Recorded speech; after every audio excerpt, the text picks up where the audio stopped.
Yo, what's good, YouTube? This is Jay from Ncaa. And looking at the off season, man, we are finally here. Season 2 done in the books. So we had some pretty big years from a lot of people.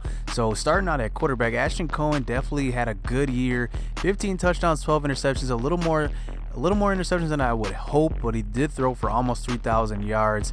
On the ground, Alex Brown ran for 1,500. Glenn Hall ran for 500 yards in his senior season. He actually got 13 touchdowns, which actually is a lot of touchdowns. And credit that to his last couple games, he got the start. Looking at other ball carriers, Kevin Oliver went over 100 yards on the season with that end around in the last game. Not too many other running backs though. Chris McNeil got in a little bit, but not too often. And then, other rushing attempts come from like the scramblers as quarterback, Donnie Wolf and Cohen. So looking at receiver here, we don't really have too many people to replace here because Ben Miller's a freshman, Kevin Oliver's a freshman, Alex Brown's a running back, Eddie McRae is a sophomore, Herman Rogers will be a senior, Chad Ball will be a senior as well. They had some pretty good seasons. I mean, if you look at it, we actually had a lot more receptions from our receivers than we did last year, which is good. I mean, look at the yardage between all these guys. Nobody really had 1,000 yards, but I mean, everybody had a pretty decent season. Nobody to really replace, but here's where it gets tricky. So we did have Vince Cohen, who's a freshman, who's going to return, but Lewis Parker also is going to be our captain returning, but here it goes, our linebacker position. We have Ramseur, who is graduating, but if you look at his production, he actually got a little better. He got 2 more sacks than what he usually did. He had 4 more tackles for loss, but he had 10 less tackles. But I credit that to the guys around him because Lewis Parker definitely took some tackles away from him. But Ali Christian is a guy who just went above and beyond improved. I mean, look at this. He had 14 more tackles, 7 more tackles for loss. He had 5 more sacks. That is just a production that you want coming from a junior to a senior season, so he's leaving as well. Scott Tyree was a guy that kind of fell off a little bit. I didn't really like what I saw from him. Josh Dunbar had a big season as well. He had 4 pass deflections. He didn't have any sacks, but he had 4 interceptions as well. And then another guy we had to replace possibly on our line is Kingsley Miller, because Kingsley Miller is a guy that's a junior. He's going to be back, but he's only 62 overall. He didn't do too well. He had 7 sacks, but I credit that a lot to getting pressure by other guys, getting pressure and making the quarterback run to his side, and he would kind of, clean up. He'd be the cleanup duty. So he's a guy that we probably are going to replace on the defensive line. And then Ramseur and Christian, I mean, we got to replace 2 linebackers. So let's hop into this offseason. So look at this, man. Our offensive coordinator leaves us and he takes on the head coaching job at Illinois. So, I mean, I'm happy for him. I can't lie. I'm happy that he moved on to a new school, but he moved on to Illinois, and you never know. We eventually might move to the Big Ten, so we might be facing him later on. Wow. I mean, that is a big change. Let's just see who we replaced him with. So looks like we replaced him. Where is he at? I don't see him anymore. Marquette. Oh, I'm sorting by team here, so let me look at offensive coordinator. So it looks like we replaced him with Urimovich. I don't know what team he came from, but I mean, his prestige is a C-, so we definitely downgraded there. Our defensive coordinator's prestige is only a C, but our offensive coordinator was an A. So, dang, I mean, it sucks having him leave, but we got to move on because we did sign a new extension with Marquette for 6 years. And look at this, man. Jonathan Sullivan, Sully, we thought he was going to be the prodigy. He is looking to transfer on us, to go to Iowa State to play. And then Bill Shepard, a freshman receiver as well, is looking to transfer. So, I mean, this is quite devastating because we thought Sully would be in for the competition for the quarterback position next year, because look at his stats. He's got 86 throw power, 73 throw accuracy. We thought we had a gem with him. But honestly, I don't want to be that coach that stops a player from leaving if they truly don't think they can compete. And what's funny is that he is going to compete with Cohen. But you know what? I'm not gonna like suck up to him and If he doesn't want to be here, then he doesn't have to be here. I'm going to let both of these guys walk. I mean, Sully wasn't ready to play, but I mean, he is going to be in a quarterback competition. Maybe he's not going to be in one at Iowa State. So, I mean, I wish him the best at Iowa State. We're not going to try to convince him to stay, but it's sad that he is transferring away along with Bill Shepard. We do have quite a few receivers, so he's going to Fresno State. He's going to be in the mix. I mean, he's going to be in a big group of receivers looking to compete for some playing time. So that's sad, man.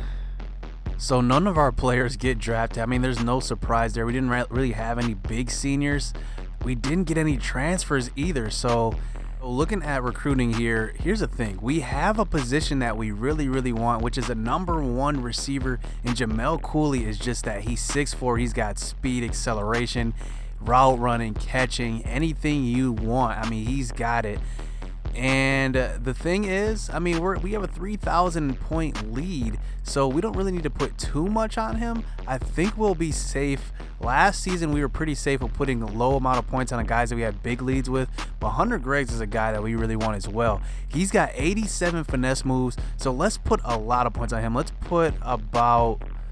I mean, I don't want to put too many points on him, but there's other guys that we do want to go after. So maybe we can put like a 5,000 around that range on him. So Jimmy Ward is another guy we have. He has some defensive skills. He's a JUCO guy, so he's going to come in already with 2 years experience. He's going to come in as a junior. So we don't really want to put too many points on him because we don't truly need him. But we do want him, so I'm probably gonna put about 2,000 on him. He looks like a running back, though. He's got some running back skills, and we definitely need a backup running back. Glenn Hall graduated. We're gonna have a bunch of guys competing for that backup running back position behind Alex Brown, but we definitely need somebody who can do some of the same things as him, but also be a little bit of more of a power back as well. He's got 80 trucking. But the next position we do need is we need linebackers, which we haven't got too many in recruiting. Right now, I don't know who else can play linebacker besides Ron Sands within our recruiting class, but we don't have many linebackers, and maybe one of these guys like Hunter Greggs or something like that can play left outside linebacker. Maybe we can transition Hunter Greggs to left outside linebacker. We'll see, because we do need a pass rusher to make up for Ali Christian. But then we have some other guys that we do need, like linemen. So we have David Thomas here. He's got 73 pass block, 77 run block. He does have the skills of a guard, but also, I mean, we're only 100 points ahead. So that makes me think that we're going to have to put a lot of points on him to get him. Then we have Willie Payne here, who's 66 overall, and he's got kind of similar stats, 76 pass block, 76 run block, but we need a tackle. That's what we really need, because Buck Kilgore, remember, we got him. He was our number 1 prospect as far as linemen go. Look at his run block. He can run block. So we definitely need somebody that's at the tackle position that can make up for that. But also, this guy has higher strength as well. So I think I might just go after David Thomas, just because we have a small lead, Willie Payne, but we need this David Thomas. It looks like he's an all-around guy. So I'm actually going to put the max points on him, 3,250. I think we can go after him. It looks like Stanford's trying to get him a little bit. It looks like they moved up. So, man, let's just advance with this. I'm a little nervous because I want to make sure I get Hunter Greggs, because we might need him at left outside linebacker, maybe not D-end. But we'll see. Let's just see how it ends up. So look at what happens. We actually end up getting everybody we wanted. We got Jamel Cooley, who, man, he grades out as an 81 overall wide receiver. Jimmy Ward, he grades out as a running back. Hunter Greggs, we got him to commit. RJ Schultz, a receiver. I told you, if we don't put any points on some of these guys, they'll still commit. And then David Thomas. So we have a strong recruiting class. And look at that update. It said that I finished with the top 25 recruit class. I'll be excited to see where we ended up. And it looks like we're 25. So we moved up each year. We were in the 30s last year. Now we're 25. So we're moving on up in this recruiting. Let's just see who they say was our top recruits. Let's just look at that one more time. Let's just see who they said is our top recruit. So Hunter Greggs. Hunter Greggs is our top recruit. Cooley right behind him. Waters right behind him. I like Mack and Sands. I'm actually really excited for Sands. And then we get Albert Vick. He's a 6'7" quarterback. and he's going to be crucial now because remember, Sully walked to Iowa State, so we're definitely going to need him, and we're probably likely going to redshirt him so that we can have him for 4 years after this. You never know if we might pick up another quarterback recruiting this next season, but I mean, wow, I mean, what a big signing day for us. We end up landing in the top 25, so let's move on. So it's actually funny, so all three of these athletes here, Waters, Ward, and Miller, have similar skills. So with Paul Miller having 96 speed, I don't want to put him at running back because he'll pretty much be the same as Alex Brown. He won't be much different, but look at him at safety. He grades out to about a 76 overall, and then at free safety, he actually goes up 2 overall to 79, but that's where Vince Cohen plays. So I don't think I'll put him at free safety, but I'll put him at strong safety because look, I mean, he's 76 overall. He's got 53 awareness. That's the only thing that I worry about. But look at his tackling skills, only 60, but his cover skills are just unmatched. His play recognition, 82, 76 pursuit, which is pretty good. 80 man, 83 zone, 75 press. So he actually looks like a corner. If we look at our cornerbacks, let's just look at our cornerbacks really quick. We have Minnick there. We have Dunbar, who's going to get better. Rivera's going to get better. Macklin's going to get better as well. And then we have Jamel Jones, the freshman cornerback, who's likely going to get redshirted. So I think we don't really have too much at strong safety right now. We have Scott Tyree, who kind of disappointed last year. And I'll be interested to see what some speed at strong safety can do. So I'm actually going to put Paul Miller at strong safety. So now here's what our strong safety position looks like. We have a 76 overall back there, 72 overall, and Vince Cohen going to be a sophomore this year. And then we need one of these guys to be a running back because we need some running back skills. And the guy that I'm thinking about doing here is Jimmy Ward, simply because he is a sophomore. He'll be within the same class as Alex Brown pretty much, but he also has higher trucking and higher elusiveness, so meaning he's gonna break a lot more tackles. But Waters is a little bit, I mean, he's pretty elusive as well. He's got 84 juke move, so this is kind of a difficult move because I need to put one of these guys at cornerback. But I mean, if you look at Waters' coverage skills, I just like it. 86 pursuit, so he has pursuit like a safety as well. If we just see where he's rated, he's it looks like he's a free safety, 76 overall free safety, but a 73 overall corner. So I actually like him at cornerback. Let's just put him there and then put Jimmy Ward at running back. I like him. He's gonna be 78 overall as a running back. So let's just look at each position. So Albert Vick actually comes in before training as the top quarterback. He comes in at 73 overall, but you know what? He's likely going to get redshirted just because I know Cohen's going to be there as the starter. I do need a backup for him, but I don't want to waste a year of eligibility for Albert Vick, so I want to have him for all 4 years as a starter. Then we have Jimmy Ward at running back. He is our highest rated running back right now, but Alex Brown definitely has to start over him, but I'm definitely going to be looking to split time with those two. He's got 91 speed, so that's going to be pretty good that he's got speed and power. Jamel Cooley was another athlete that we recruited. He's going to be the top receiver. I'm going to list him as the #1 receiver right away. I mean, he's got the skills. I mean, he's ready right now. 94 excel. He's got low awareness, but he can get it done. I mean, at 6'4", 225, I don't know many guys that can cover him right now. I mean, he's probably going to be our best receiver right away. If you look at the rest of our guys, Chad Ball is going to probably move down the depth chart because it seemed like the experiment with him at receiver just didn't work. I mean, it's okay. He can just be a specialist, special teams guy.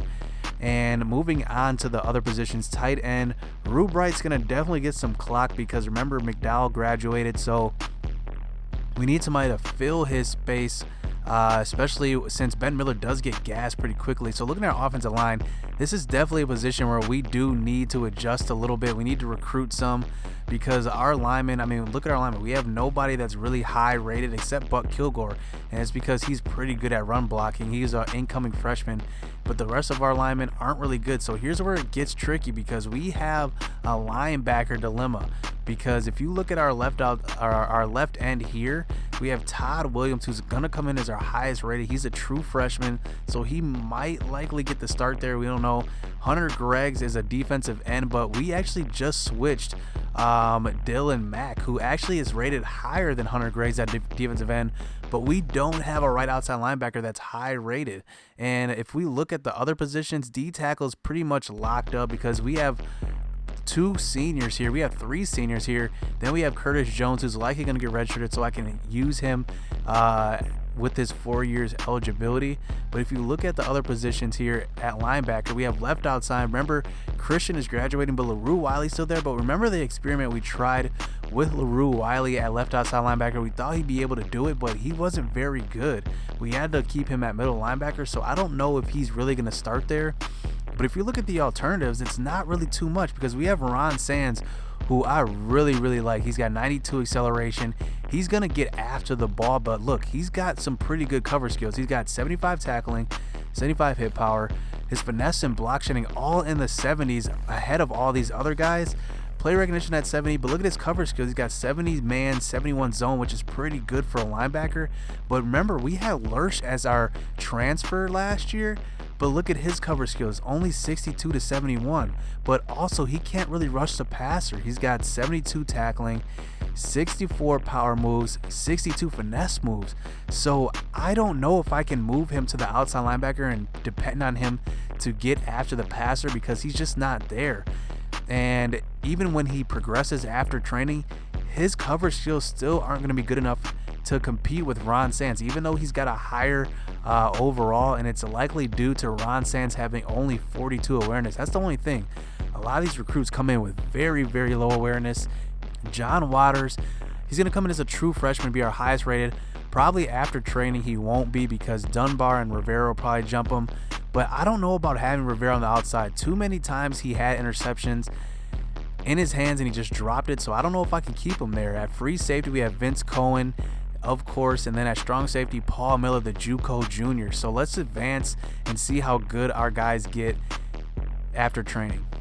So after training results, Ashton Cohen goes up to a 78 overall in his senior year, which is pretty good. I mean, I just need him to do a little better.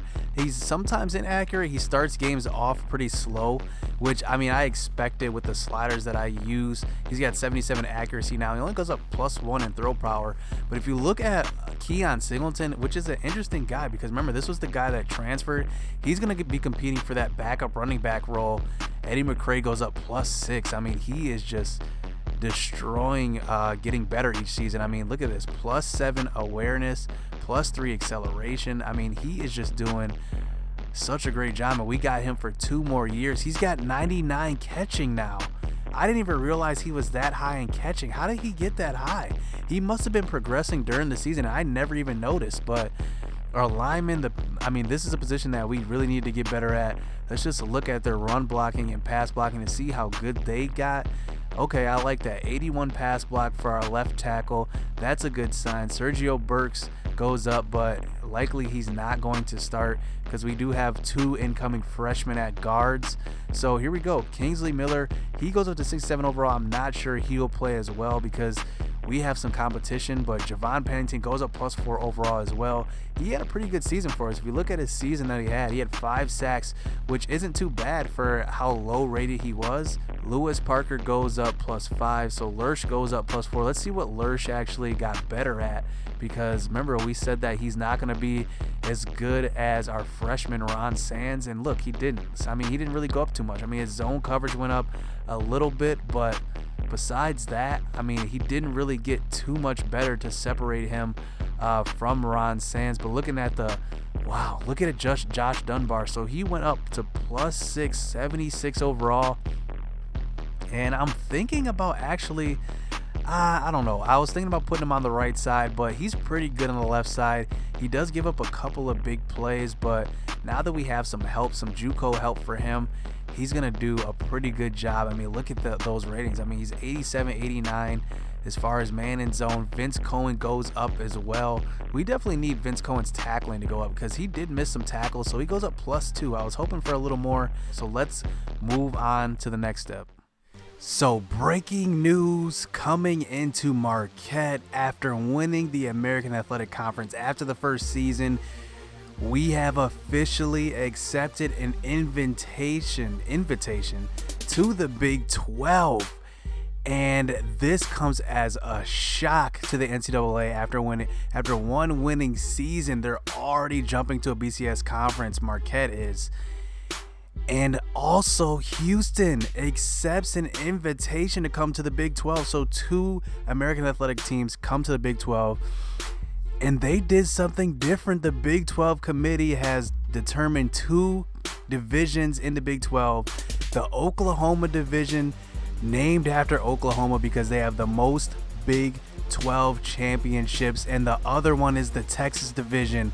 And obviously that division is named the Texas division because 5 Texas teams in that division. It's the battle of Texas for whoever goes to the conference championship, plus Iowa State that's thrown in there. Look, let's explain why these divisions are like this. So if you look at our division, we could have had either Iowa State or West Virginia in the Texas division, or even Kansas or Kansas State. But the reason why that is because having Iowa State and Kansas in the same division would have been torture. I mean, we have to balance the power in the divisions. So here's what we did. We put Iowa State in the Texas division mainly because they don't have another Iowa team in our conference, but Kansas and Kansas State does. So I figured that we just leave them in the Oklahoma division. Obviously keep Oklahoma and Oklahoma State in the division. Marquette's kind of a Midwest team along with Kansas, Kansas State, and Iowa State. So I decided to keep them in the Oklahoma division, and then West Virginia was the wild card. But I can't put another great team in the Texas division and then have that pretty much that division not really balance out the power. So West Virginia is in the Oklahoma division, Iowa State's in the Texas division. Let's just look at the conference rules. There are protected rivalries, and this was because we needed to set some ground rules for who plays each other when.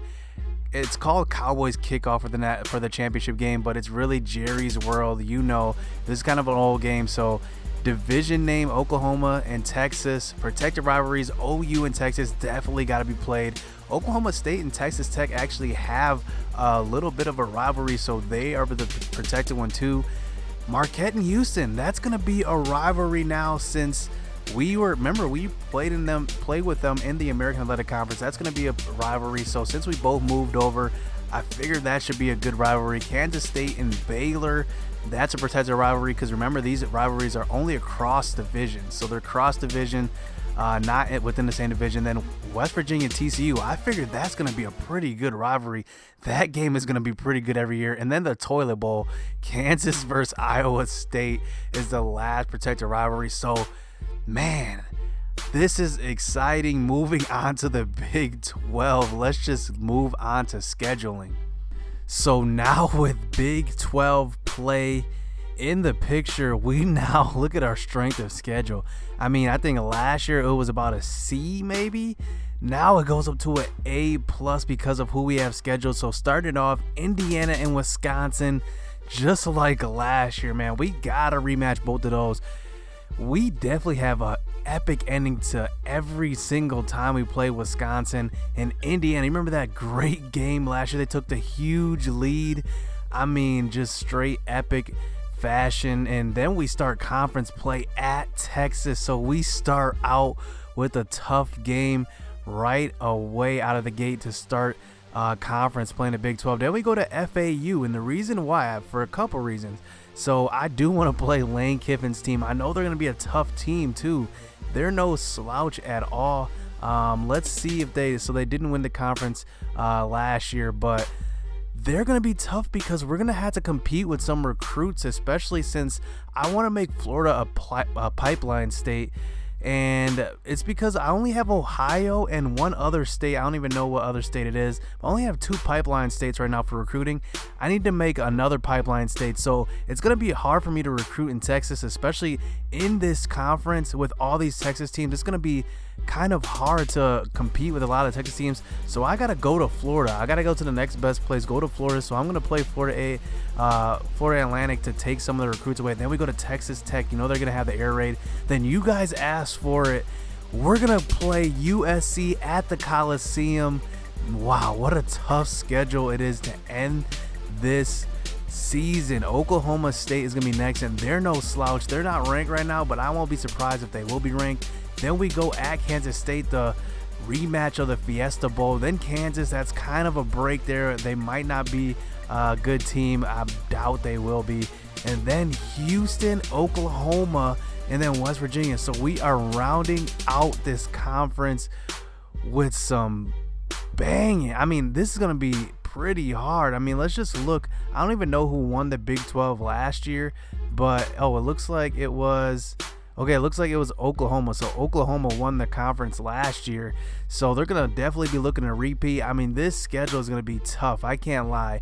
From top to bottom, this is a hard schedule, but plus with our slider changes, you know what, let's just look at those really quick. Let's just look to see how those are gonna look to start next season, because I definitely made some big changes to them. So if you look at our user sliders, we did make some adjustments. We put pass blocking down to 20, wide receiver catching down to 20, running back ability down to 25, run blocking at 0. And you're like, whoa, like you're about to be getting stuffed. But believe it or not, it was actually on 5 last year. So it won't be, too overpowering by the computer. But I mean, I'm interested in the challenge. I'm excited for the challenge.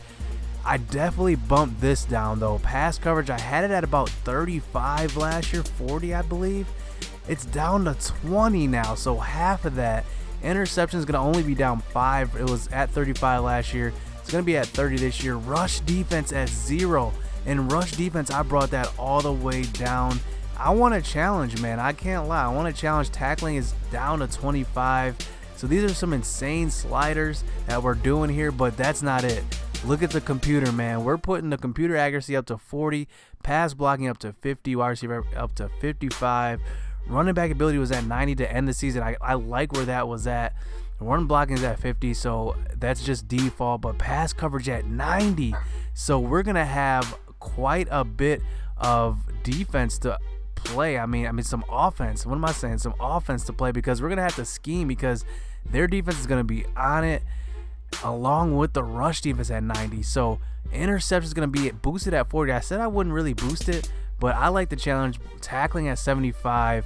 So man, get prepared for a season full of ups and downs, because these sliders are not going to make it easy for us to win any games, especially going into the Big 12. So hit subscribe, hit that like button. Season 3 is coming up next. You don't want to miss next episode. Let's get it. You get to see all the recruits, all the custom recruits who we're going after. So let's get it. Let's go.